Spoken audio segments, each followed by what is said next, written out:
So basically what I've got ready now is I've got 3 rods ready. This rod is set up for a live bait. Doesn't matter, a pilchard, a threadfin herring, a grunt, a pigfish, a little snapper, anything that you'd like to use. Just a little different presentation. It's a simple 50 or 60 pound leader, a 1 ounce lead, and a like a 6 or a 7/0 J hook. I like a little bit bigger hook. The Cobias have a little bit bigger mouths. I feel that you can get away with a little bit bigger hook and your hookup ratio is better. So that being said, that's one style that we'll use today.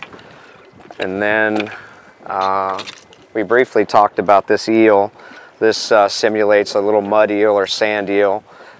This is a very good bait. You don't want to work it too fast, but you want to kind of snake it along through the water. Create a swimming motion with it so it looks natural, like an eel kind of swimming in with the tide. You don't want to jig it or stop moving it, but you want to kind of twitch it along and snake it along. And they really like this. It seems like this is a bait that they frequently eat out here in the Gulf of Mexico as these fish migrate up and down the coast. And then this is what I call the destroyer, so to speak. This chugger is basically just a modified big bass lure, so to speak. It's heavy. It weighs about 1.5 ounces to 2 ounces. It's got some upgraded split rings and 4X strong treble hooks.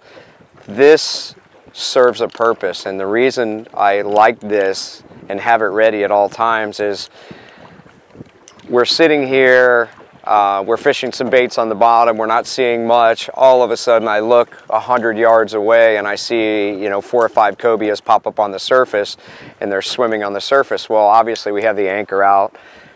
It's going to take a couple minutes before we could pull the anchor and get over to those fish, and chances are by the time we hurry up, frantically move and get over there, the fish are going to go down. Sometimes these fish only pop up for 30 seconds or 40 seconds, maybe a minute at the most, and they swim around and then they go back down. This bait allows me to cast to where those fish are, and I can do one of 2 things. I can entice those fish and tease them, get them closer, closer, closer, closer to the boat, and then we can pitch other baits to them and have multiple hookups, or I can slow it down and let them eat this bait right on the surface, and I just bettered my opportunity to catch that fish that was 100 yards away, where a bait on this rod I would never be able to cast that far. So and plus it's a real visual bait. When they eat this, they really come out of the water and eat it. It's a real aggressive bite, so it's a cool bite. So let's see what we can find. All right, do me a favor, go back and get me that trout and put it on that rod. Shine right here. Point right here. There's a big fish right here. There's like a 50-pounder right here with this one. Just leave that open, okay? Just put that trout on that rod. I don't know. Get me anything. That trout's in there. We'll get this other fish to bite.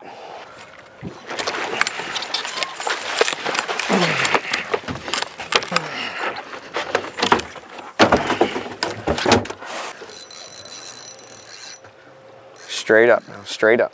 There you go. Reel down all the way to the water, lift up slow. Real slow. Real slow. Do it again, real slow. Do it again, real slow. Real slow. Yeah. All right, in the spread, cobia fishing, Gulf of Mexico. It's a nice fish. Yeah, nice fight. All right, open that hatch for me.